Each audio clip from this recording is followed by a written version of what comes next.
지금은 엘리야 때처럼 주 말씀이 선포되고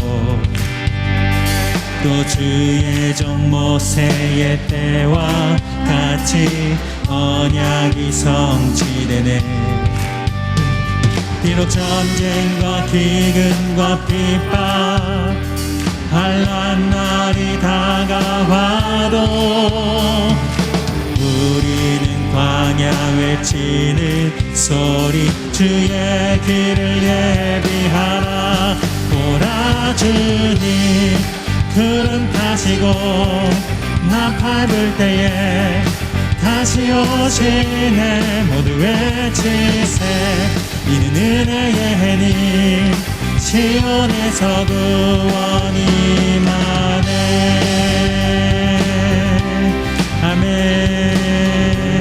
2절 찬양 드립니다. 에스겔의 환상처럼 에스겔의 환상처럼 마른 뼈가 살아나며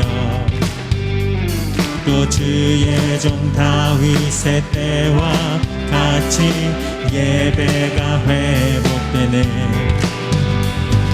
추수할 때가 이르러 들판은 휘어졌네. 우리는 추수할 일꾼 되어 주 말씀을 선포하리 하면. 보라 주님 구름 타시고 나팔 불 때에 다시 오시네. 모두 외치세. 이는 은혜의 해니 시온에서 구원. 이 더 높은 소리로 보라 주님 보라 주님 구름 타시고 나팔 불 때에 다시 오시네. 모두 외치세. 이는 은혜의 해니 시온에서 구원이. 아멘. 보라 주님 보라 주님 구름 타시고 나팔 불 때에 다시 오시네. 모두 외치세.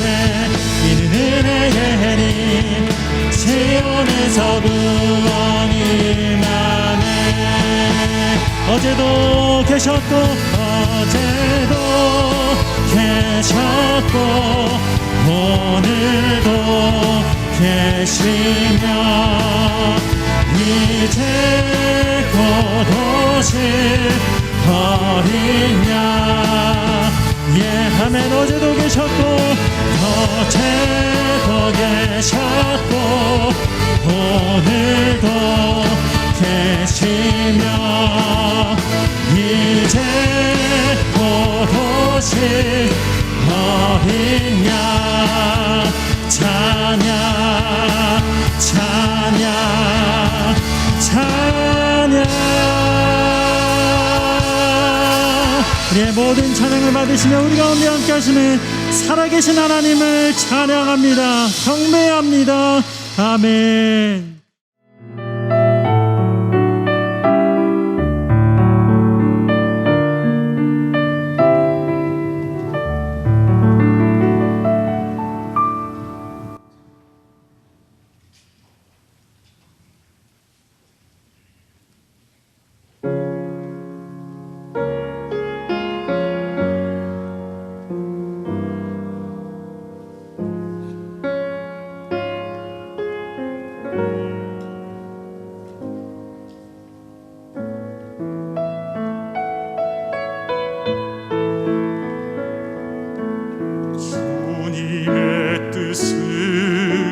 알 수 없고 기쁨과 소망도 사라져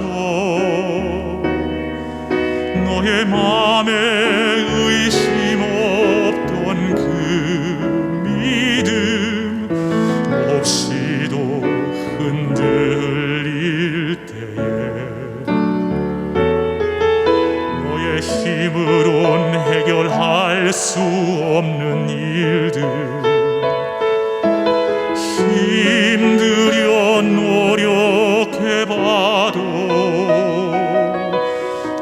만족할 수 없는 너의 답답한 마음 주님을 떠나 멀어질 때에 어두운 마음을 다시 열어 너의 앞에 계신 주를 바라라. 우리 만족과 소망 되시는 예수, 모든 것 되신 주 예수.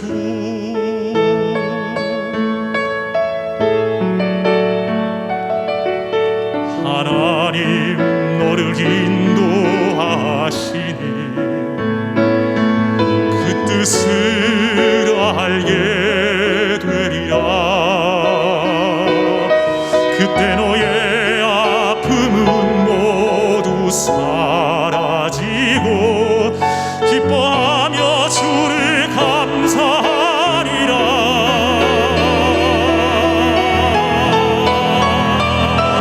어두운 마음을 다시 열어 너의 앞에 계신 주를 바라라. 우리 만족과 소망 되시는 예수, 모든 것 되신 주 예수.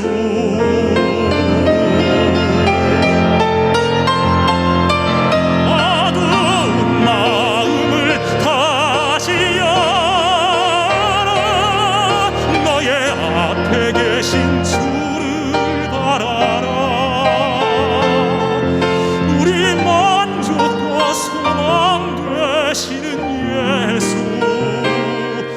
모든 것 되신 주, 내 앞에 계신 주, 피난처 되신 주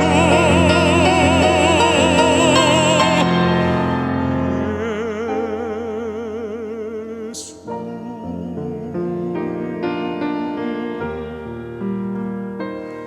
주 예수.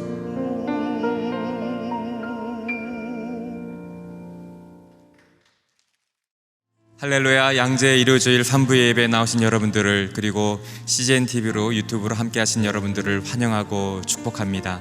예배를 통하여 하나님의 은혜를 풍성히 경험하시길 바랍니다.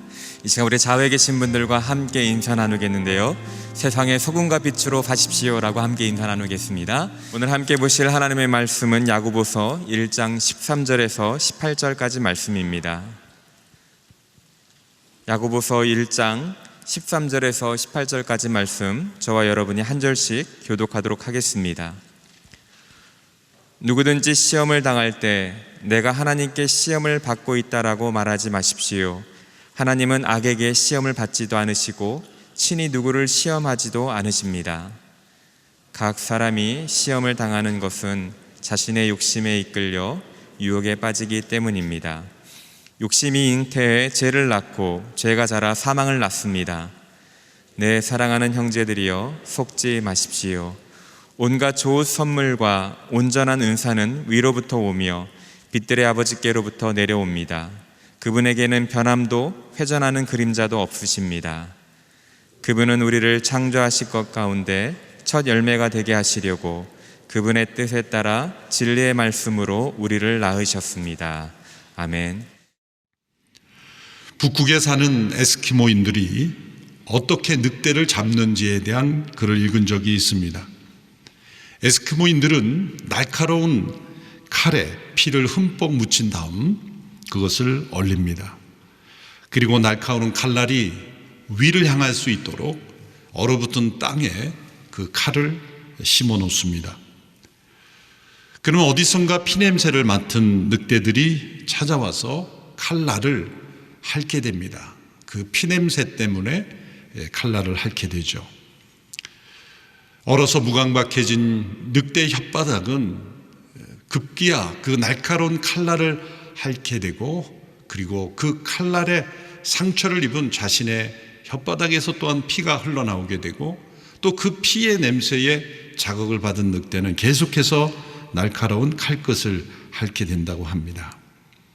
이렇게 자신의 피까지 흘리며 그 피냄새에 도취된 늑대는 계속해서 빠른 속도로 칼날을 핥게 되며 급기야 죽음에 이를 때까지 피를 흘리며 계속 그 일을 반복하게 된다고 합니다.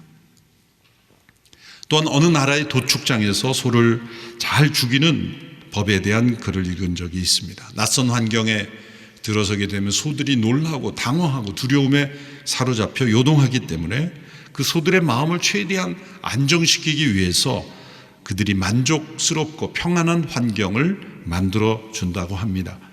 소들을 트럭으로 이동할 때뿐만 아니라 트럭에서 내려서 이동할 때에도 그 통로에 그들이 과거 어미 소들이 비벼대는 촉감을 느낄 수 있는 그런 장치들을 만들어 놓고 그 부드러움에 젖어들어서 자신들이 수없이 다니던 그 가축 우리를 다니는 그들의 집에 다니는 듯한 그런 느낌을 경험하도록 한다는 것이죠.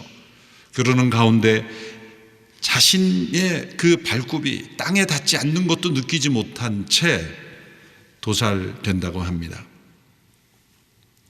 삶은 개구리 증후군이라는 단어는 들어보셨을 겁니다. 냄비 속에 개구리를 넣고 서서히 온도를 올려가면 그 개구리는 그 물 속에서 물이 자신의 죽음에 이르게 하는 뜨거움에 이를 때까지도 그걸 인식하지 못한 채 서서히 죽어가는 것이죠. 갑자기 뜨거운 물이 된다면 뛰쳐나가려고 하겠지만 느끼지 못하는 그런 물의 온도로 서서히 천천히 올리게 되면 이제 개구리는 그 속에서 도취된 채 죽음에 이른다는 것이죠. 이 세 가지 이야기는 인간들이 생물을 속임으로써 죽음에 이르게 하는, 그리고 그 존재들이 죽음에 이른다는 걸 알지 못하는 채 죽음에 이르게 하는 그러한 일들을 보여주지만, 실상은 인간 자신이 어떻게 유혹에 의하여 죽음에 이르고 있는지를 보여주는 것이기도 합니다. 죽음에 이르는 유혹은 돌발적이고 충격적인 사건처럼 보이지만 실상은 매우 점진적인 과정입니다. 그리고 그 과정에서는 속임당하는 일이 반드시 있습니다. 모든 유혹에는 속임수가 있습니다. 이 늑대와 소와 개구리가 인간에 의해 속임당하며 죽음에 이르는 것처럼 인간 자신도 유혹에 빠질 때는 반드시 속임수에 넘어가 있는 것입니다. 그래서 오늘 말씀에 야고보서가 이렇게 권면합니다. 내 사랑하는 형제들이여 속지 마십시오. 속지 마십시오. 유혹에 숨어 있는 거짓에 속지 마십시오 라고 평가하는 것입니다. 유혹의 위력, 유혹의 이 마력을 우리는 결코 과소평가해서는 안 됩니다. 내게 닥친 유혹이 끔찍한 범죄 같은 유혹이라 이 아니기 때문에 방심해서는 안 되는 겁니다. 성경에 나타난 믿음의 사람들이 유혹에 넘어지는 것은 엄청난 일들이 아니었습니다. 아주 작은 것으로부터 시작하여 그 유혹의 늪에 점점 빠져들어가는 과정이 있었고 그들은 다 속임수에 넘어간 것이죠.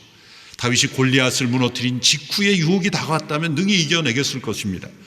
그러나 아무도 다윗을 무너뜨릴 수 없는 그런 막강한 군사력, 경제력을 가지고 이제 평안하게 되었을 때 다윗은 유혹에 빠져든 것이죠. 히스기야 왕도 마찬가지였고 아사 왕도 마찬가지였고, 평안이 지속될 때, 그리고 풍요로울 때, 그리고 아무 문제가 없다고 생각할 때, 내 힘으로 할 수 있는 것이 너무나 많을 때, 고난이 없을 때,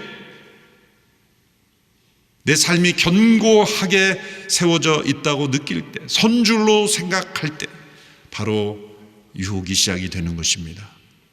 아무리 견고한 성이라도 그 성 내부에 배신자가 단 한 명이라도 있다면 그 성은 무너지게 됩니다. 우리의 삶이 아무리 견고하게 보일지라도 우리 내면에 배신의 씨앗이 단 하나라도 있다면 우리의 삶은 유혹에 넘어지게 되어 있습니다. 또한 사람들은 이렇게 유혹에 넘어갔을 때 즉각적으로 책임을 전가할 대상을 찾습니다.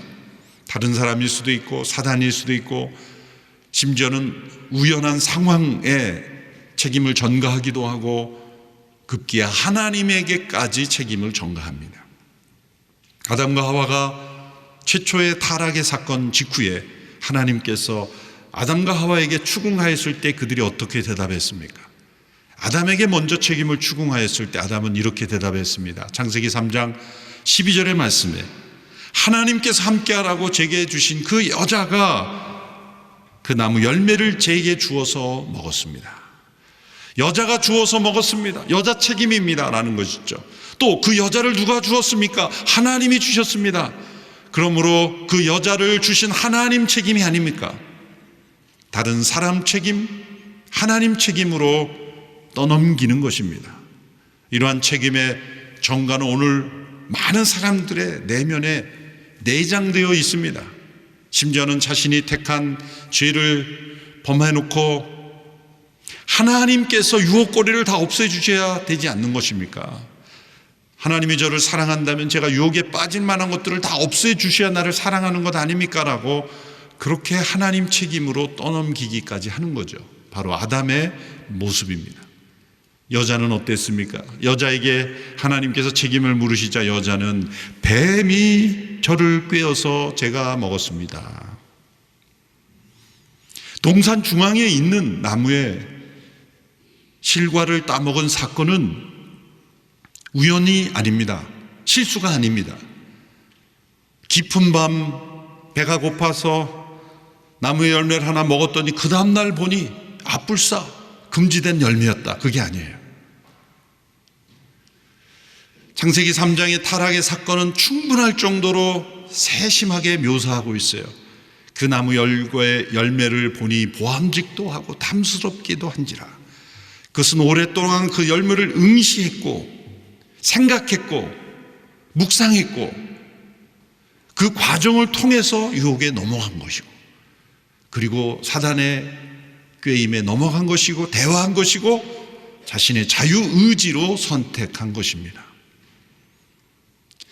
유혹은 단 한 번의 사건이 아닌 일련의 과정이며 작은 것으로 시작해서 큰 사건으로 점점점 자라나가는 것입니다. 그러므로 오늘 말씀에 하나님이 유혹의 원천이 아니다. 하나님은 결코 우리를 악한 의도로 유혹하시는 분이 아니다. 모든 유혹의 책임을 하나님께 결코 전가할 수 없다고 말씀합니다. 오늘 본문 1장 13절의 말씀입니다. 같이 읽겠습니다. 시작. 누구든지 시험을 당할 때 내가 하나님께 시험을 받고 있다라고 말하지 마십시오. 하나님은 악에게 시험을 받지도 않으시고 친히 누구를 시험하시지도 않으십니다. 13절에 나오는 이 시험은 유혹으로서의 시험입니다.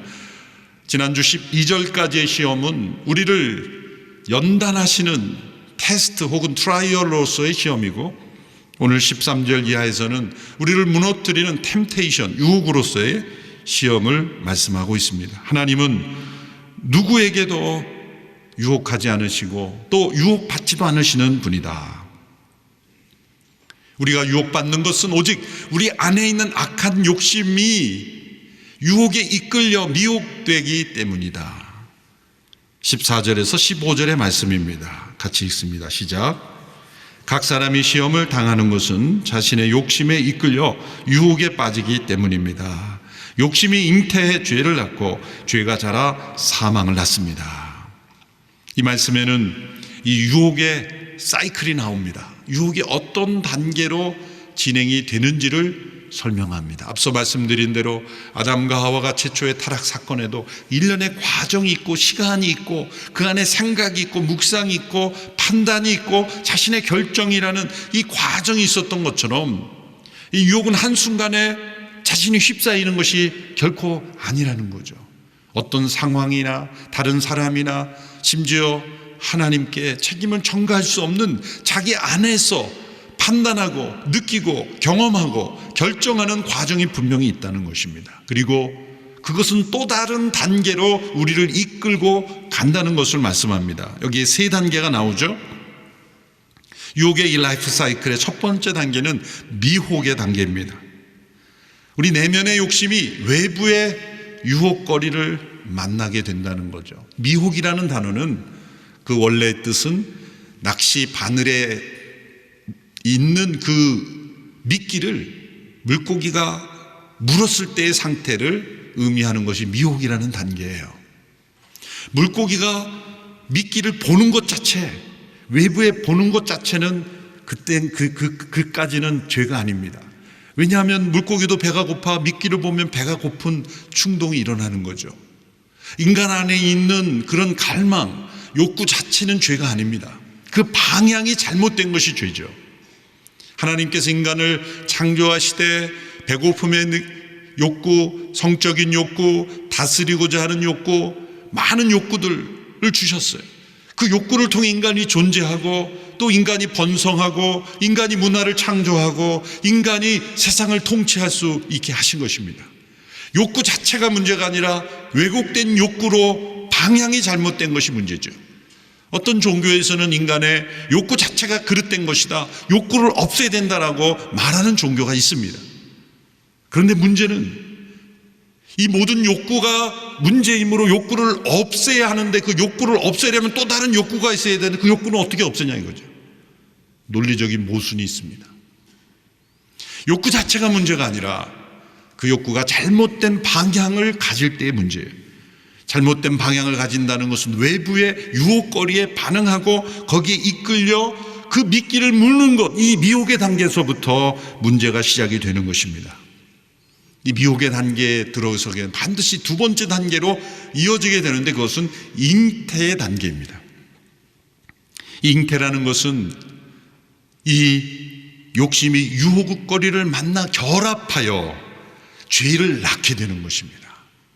암수가 만나 어떤 잉태하는 과정인 것처럼 표현했지 않습니까? 잉태라는 것은 품는 기간이 있다는 거죠. 자라나는 기간이 있다는 것입니다. 그리고 낳는 결과가 있다는 거죠. 죄는 하루아침에 하늘에서 땅으로 떨어진 것이 아닙니다. 인간의 악한 욕심이 유혹거리를 만나 결합하여 낳아진 것입니다. 그리고 그 죄는 가만히 있지 않습니다. 이렇게 낳아진 죄는 반드시 성장하게 되고 사망에 이르기까지 성장합니다. 외부에 어떤 개입이 주어져 있지 않으면 반드시 이 죄는 자라나서 사망에 이르게 합니다. 하나님께서는 인간이 수없이 많은 유혹에 빠져 이 죄를 낳고 사망에 이르고 있지만 하나님의 일반 은혜로서 때로는 법과 제도, 윤리 많은 것을 통해서 이것을 억제하시기도 하십니다. 그러나 끝까지 그 죄를 따라가는 자들은 사망에 이를 수밖에 없습니다. 문제는 이 미혹과 잉태와 성장의 단계에 이르는 이 죄악 유혹의 사이클에 한번 빠져들면 우리 스스로의 힘으로 헤어나기 어렵다는 게 문제입니다. 물고기가 미끼를 물게 되면 자기 힘으로 이것을 끊고 나온 게 너무나 힘든 거죠. 미혹 자체에 들어가지 말아야 됩니다. 그런데 미혹에 잘 빠지는 사람이 누구인가? 이 미혹의 단계에 넘어가게 되는 이가 누구인가? 일반적인 진리로 바라볼 때는 자기 자신에 대한 정체성이 올바르게 확립되지 않은 사람들입니다. 자신이 누구인가? 정체성이 올바로 확립되지 않은 사람들이 미혹에 빠집니다. 자신이 누구인가가 올바로 확립되지 않은 이유는 한 가정 속에서 부모님과의 관계 속에 영향이 있는, 특별히 아버지와의 관계 속에 이것이 형성이 됩니다.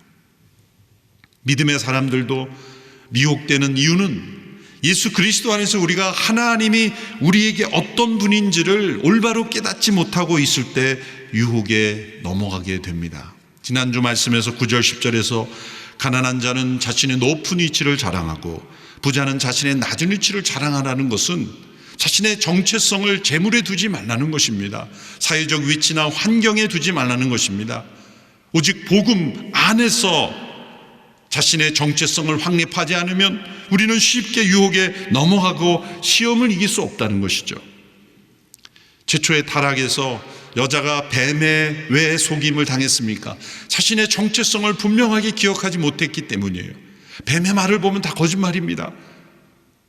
여자는 사람으로서 뱀을 통치할 수 있는 권세를 가졌지만 마치 뱀이 코치를 해주는 것처럼 그렇게 여인에게 다가왔을 때 여인이 자신의 정체성을 잊어버려 그 뱀의 조언에 귀를 기울인 것이죠. 거짓에 속게 된 것입니다. 자신이 누구인가를 정확하게 기억하고 있지 못할 때 우리는 수많은 세상의 음성에 숨어있는 사단의 속임수에 넘어가게 됩니다. 구약의 대표적으로 쉽게 유혹에 빠지는 미혹되는 인물 중에 한 사람이 에서였습니다. 에서는 이삭의 아들로 동생 야곱으로부터 속임을 받아 많은 상처와 아픔이 있는 분노에 가득한 그런 사람이죠. 지금의 이슬람 국가들의 대부분의 나라가 이 에서의 후예들 아닙니까? 에돔 족속이 아니겠습니까? 엄청난 마음에 흐르는 한이 있는 것입니다. 미움이 있는 것입니다. 그런데 야곱의 문제는 또 야곱의 문제이지만 이 에서의 문제는 어디에서 나왔습니까? 그는 배고픔을 참지 못하는 매우 충동적인 그리고 육체적인 동물적인 들 사람으로 자라났죠. 왜 그가 들의 사냥을 좋아하는 사람으로 났습니까?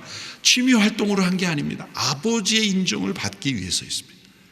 아버지 이삭이 에서가 사냥해온 고기만 있으면 그 에서를 더 이뻐했기에 에서는 아버지의 사랑을 받기 위해서 들로 나가 사냥하며 고기를 갖다 아버지에게 가져다 준 것이고 아버지는 그 에서가 사냥해온 고기를 먹을 때마다 에서를 더욱 이뻐해주고 사랑해주니 에서는 그 아버지의 사랑을 받기 위한 그 노력으로 열심히 사냥을 했고 그는 들에 익숙한 사람이 되었던 것이죠.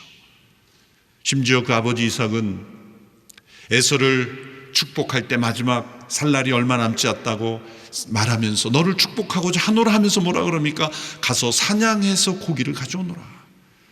에서는 아들을 사랑한 것이 아니라 고기를 사랑한 거예요. 그러므로 고기를 사랑하는 아버지에 의해서 그 아들은 매우 육체적인 인간으로 바뀌어지고 있었던 거예요. 에서는 자신이 누구인지 알지 못했고 그리고 이삭 또한 아버지가 어떤 존재인지를 알지 못하고 공급자가 되어야 될 아버지가 소비자가 되어버린 거예요. 아들을 이용하는 존재가 되는 거예요. 아들을 섬기고 아들을 뒷받침해야 될 아버지가 아들을 이용하는 아버지가 됨으로써 그 아버지의 문제가 그 아들에게 그대로 이어진 거죠. 그러므로 그 가정의 불행이 바로 정체성의 위기였다는 것을 우리는 알 수가 있습니다. 제가 최근에 본 영화 하나를 소개해 드리겠습니다. Show Me the Father라는 영화인데요. 아마 영화관에서는 찾아보기 어려울 거예요. 여러분 TV에서 다시 보기로 한번 검색해서 보시면 아버지에 대한 이야기인데요. 제가 영화사로부터는 결코 부탁받은 적이 없습니다. 오해받지 마시고 실제 아버지의 문제를 간증으로 하면서 하는데 아주 생생한 아버지의 정체성, 아버지가 미치는 영향력에 대한 매우 중요한 내용이기 때문에 우리 성도들 꼭 시청하시기를 바랍니다. 예수님께서 광야 유혹을 어떻게 이기셨을까요?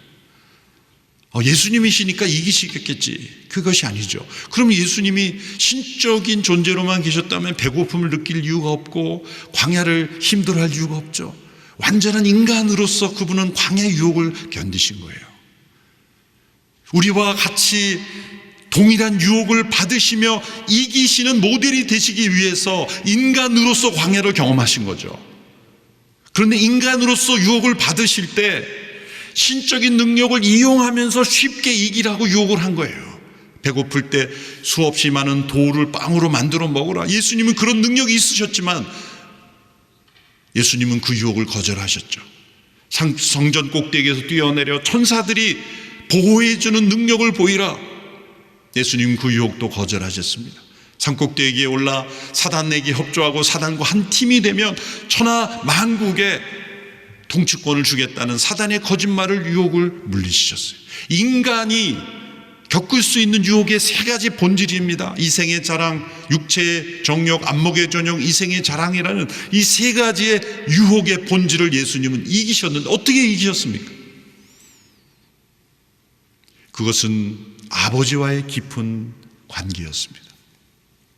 예수님이 이 유혹을 당하시기 전에 요단강에서 세례를 받으시고 물이 올라오실 때 하늘에서 음성이 들렸습니다. 이는 내 사랑하는 아들이요 내 기뻐하는 자라.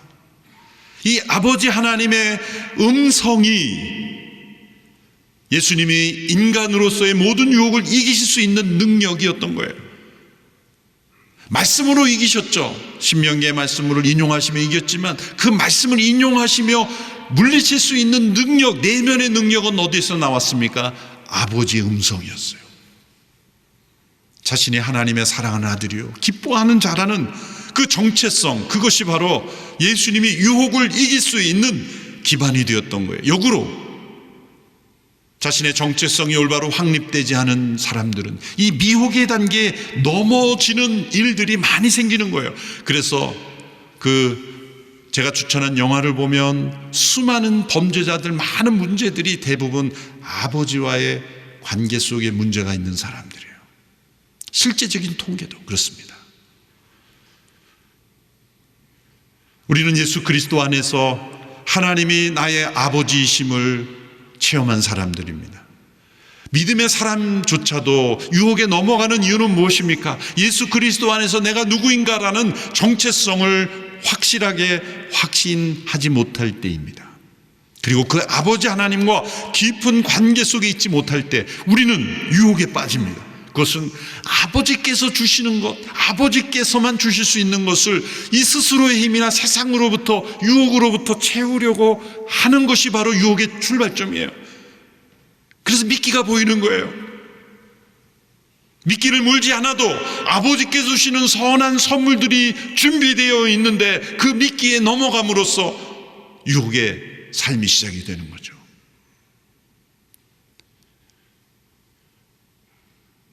예수님께서 받으신 유혹의 본질은 스스로 돌을 빵으로 만들면 아버지의 공급하심을 끊고 스스로 공급자가 되라는 거예요. 천사들을 동원해 아버지의 능력을 이용해서 아버지의 보호하심을 의지하지 않고 스스로 보호자가 되라는 유혹이었습니다. 사단과 한 팀이 되어 스스로 영광을 받으라는, 아버지께 돌려드려야 될 영광을 스스로 차지하라는 유혹이었습니다. 모든 유혹의 근본이 아버지와의 관계를 단절시키는 유혹이었습니다. 예수님은 그것을 이겨내신 거죠. 이는 내 사랑하는 아들이요 내 기뻐하는 자라는 그 음성 때문이었습니다. 오늘 우리가 어떻게 유혹을 물리칠 수 있습니까? 그리스도 안에서 우리의 정체성이 바로 하나님의 아버지심이 우리에게 있다는 것을 알 때 우리는 유혹을 이길 수가 있는 것입니다. 오늘 본문 야고보서 1장 17절의 말씀을 보십시오. 같이 읽어보겠습니다. 시작. 온갖 좋은 선물과 온전한 은사는 위로부터 오며 빛들의 아버지께로부터 내려옵니다. 그분에게는 변함도 회전하는 그림자도 없으십니다. 우리 하나님은 빛들의 아버지이시며 온갖 좋은 선물과 온전한 은사를 주시는 분이십니다. 그분께는 어둠이 조금도 없으신 분이십니다. 우리에게 다가오는 이 유혹이 왜 그렇게 강하고 끈질깁니까? 예수님을 잘 믿고 성실하게 신앙생활을 하면 할수록 유혹이 점점 사라져야 될 텐데 또 다른 유혹이 왜 다가옵니까? 그것은 궁극적인 대상이 우리만이 아니기 때문입니다. 하나님의 나라, 아버지의 나라를 공격하는 것이기 때문이에요. 아버지 영광을 가로채고 아버지의 통치를 가로막는 것이 사단의 목적이기 때문에 우선은 우리를 무너뜨리며 우리와 아버지와의 관계를 무너뜨림으로 불순종의 자녀들로 다 만들어 버림으로써 아버지의 나라를 무너뜨리는 것, 그것이 사단의 목적이기 때문입니다. 그러나 우리 아버지 하나님은 빛들의 아버지이십니다. 여러분, 우리가 이 세상에 빛이 없으면 생물이 살아갈 수가 없죠. 우리가 경험할 수 있는 최고의 빛은 태양빛인데 그 태양 자체도 빛 자체는 아닙니다. 빛의 발광체일 뿐이죠. 그러나 가장 강렬한 빛이죠. 우리가 경험할 수 있는. 그 빛을 통해 우리가 생명을 유지하시죠. 빛이 없는 곳에 살아가면 몇 개월만 살아가면 사람은 죽습니다. 빛을 통해 식물도 광합성 작용을 하고 또 인간도 필요한 영양분을 합성하게 되죠. 골다공증 걸린 분도 강한 햇빛을 비춰야 비타민 D가 형성된다 그러죠. 우울증에 걸린 분도 햇빛을 많이 쬐고 걸어야 된다 그러죠. 알고 보면 우리가 살아가는 이 호흡하고 살아가는 모든 것들이 빛으로부터 오는 것을 우리는 알 수 있어요. 그러나 이 태양빛 자체도 빛은 아니에요. 빛은 하나님이시고 하나님이 빛들의 아버지시고 태양을 통해서 우리에게 간접적으로 주는 빛을 통해서도 우리가 생명을 보존할 수 있어요. 왜 그렇습니까? 진정한 완전한 빛 자체를 우리가 만나면 우리는 죽습니다. 그래서 간접적으로 빛을 우리에게 주시는 거예요. 우리 육적인 삶, 우리의 생태계도 그러한데 영적인 생태계는 어떠할까요? 빛이신 아버지께서 우리 가운데 임하신다는 것은 우리에게 조금도 어둠이 있을 수 없다는 거예요. 칠흑같이 어두운, 사람 눈에는 보이지 않는, 어떤 기계도 보이지 않는 어둠도 하나님은 보신다는 거예요. 어떤 어둠도 하나님께는 어둠일 수가 없어요. 하나님은 빛이시기 때문에. 우리가 유혹에 빠지는 것은 나만 알고 아무도 모른다는 착각 때문입니다. 속임수입니다. 하나님은 아십니다. 하나님은 모든 것을 아십니다. 하나님은 어둠이 조금도 없으신 분이기 때문이에요. 요한일서에서 하나님은 빛이시라고 말씀하신 것은 그 빛이신 하나님께 우리 모든 것을 내어드리고 고백하고 자백하고 회개함으로써만 우리가 아버지의 관계를 유지할 수 있기 때문입니다. 그 아버지 하나님께서 우리에게 좋은 선물을 주시며 또 온전한 은사도 주세요. 은사는 다른 사람을 도우라고 주는 거예요. 우리에게 선물을 주실 뿐만 아니라 다른 이들을 돕는 선물도 주시는 거예요. 우리가 미혹에 빠져 죄와 사망을 낳느냐, 아니면 하나님께 주시는 좋은 선물과 은사로 생명의 길을 사느냐, 우리의 선택에 달려 있습니다. 아버지께 주시는 가장 좋은 선물 중에 최고의 선물은 무엇입니까? 우리를 다시 거듭나게 하시는 거예요. 우리를 재창조하신 거죠. 1장 18절의 말씀을 함께 읽어보겠습니다. 시작. 그분은 우리를 창조하신 것 가운데 첫 열매가 되게 하시려고 그분의 뜻을 따라 진리의 말씀으로 우리를 낳으셨습니다. 사람들은 자기 욕심에 미혹되어 죄와 사망을 낳지만 우리 아버지께서는 진리의 말씀으로, 복음으로 우리를 낳으십니다. 다시 태어나게 하십니다. 첫 열매가 되게 하시려고 라는 뜻은 무엇일까요?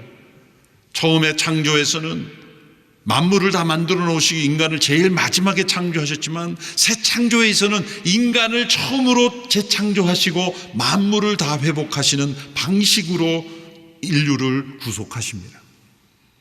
그리스도 안에서 우리를 구속하시고 다시 태어나게 하셔서 새하늘과 새 땅의 첫 열매가 되게 하셨습니다. 최고의 선물입니다. 우리는 옛사람은 십자가로 청산하고 새 생명으로 살아갈 수 있고 그 새 생명은 영원한 생명으로 이어지니 아버지께서 우리에게 주신 최고의 선물은 거듭남의 선물이요 영원한 생명으로 살아갈 수 있는 새 창조의 선물인 것입니다. 이 새 생명으로 살아가는 아버지의 자녀들은 아버지와의 깊은 관계 속에서 유혹을 물리칠 수 있는 능력을 부여받는 것입니다. 예수님께서 그러하셨던 것처럼 날마다 예수 그리스도 안에서 하나님은 우리 각자에게 이렇게 말씀하십니다. 너는 내 사랑하는 아들이요 내 기뻐하는 자라. 그 음성을 믿고 살아가는 사람은 유혹을 물리칠 수가 있습니다.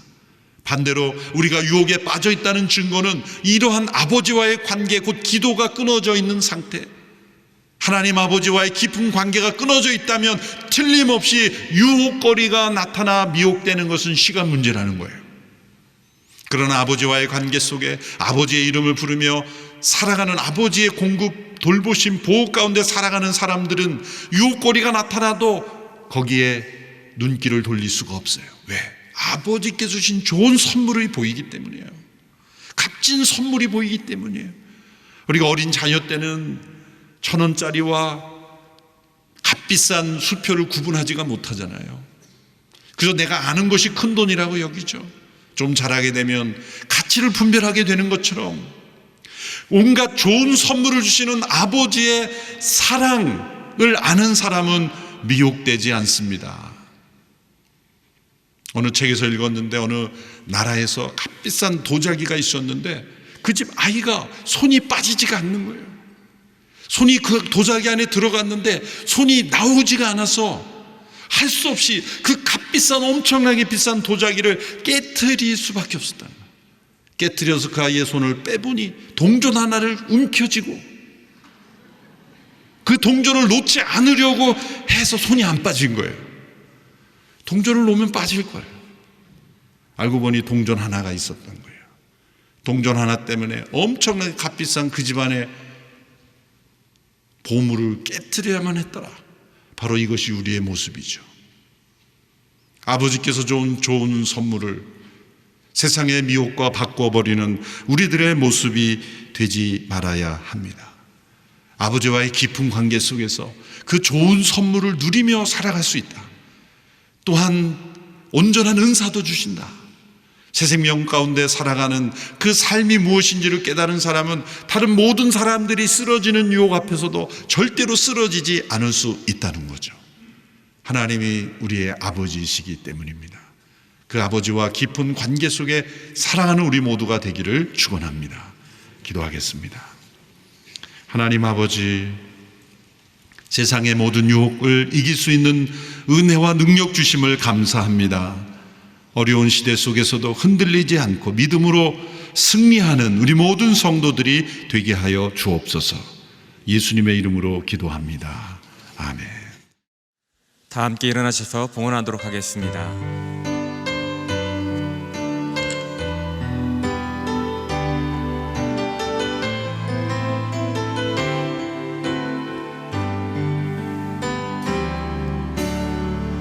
이 땅의 왕무함을 벗어서 하늘의 하나님 긍휼을 베푸시는 주여, 우리의 죄악 용서하소서. 이 땅 고쳐주소서. 이제 우리 모두 하나 되어 이 땅에 무너진 기초를 다시 쌓을 때 우리의 우상들을 태우실 성령의 불이 임하소서. 주의 불길 타오르게 하소서. 진리의 말씀 이 땅 새롭게 하소서. 은혜의 강물 흐르게 하소서. 성령의 바람 이제 불어와 주의 영광 가득한 새날 주소서.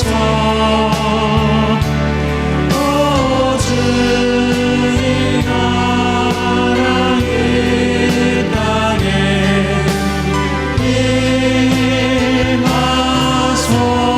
임하소서. 우리를 참아주신 하나님을 찬양합니다. 이 세상 살아가면서 죄된 욕심으로 인해 유혹들에 넘어지지 않게 하여 주시고 그리스도 안에서 하나님의 자녀됨의 영광스러운 정체성을 가지고 살아가게 하여 주시옵소서. 하나님 아버지와 친밀한 동행 가운데 공급하시고 채우시는 은혜를 풍성히 경험하게 하여 주시옵소서. 아프간 난민 사역을 위해 비전헌금을 드립니다. 탈레반 폭정으로 생명의 위협 가운데 있는 아프가니스탄 그리스도인들을 보호하여 주시고 나라를 떠나 난민 생활을 하는 이들을 주님께서 품어주시며 보호하여 주시며 주님의 사랑을 경험하게 하여 주시옵소서. 살아가는 모든 것이 주님의 은혜임을 고백하며 허락하신 물질의 일부를 당신 손에 올려드립니다. 드리는 손길마다 하나님의 선하심과 풍성하심을 경험하게 하여 주시고 이 물질이 쓰이는 곳마다 하나님 나라 이루어지게 하여 주시옵소서. 이것을 간절히 소망하오며 이제는 우리 구주 예수 그리스도의 만하신 은혜와 하나님 아버지의 크신 사랑과 성령님의 감동하심이 하나님 아버지께서 주시는 선물과 사랑을 풍성히 채움받음으로 유혹을 물리치기를 소망하는 이 시간 머리 숙인 성도 위에와 땅끝까지로 복음 전하시는 선교사님과 그 가정 위에와 또 아프가니스탄과 그 난민 사역 가운데 그리고 주님 핏값으로 사신 몸된 교회 위에 지금으로부터 영원토록 함께 하시기를 간절히 축원하옵나이다. 아멘.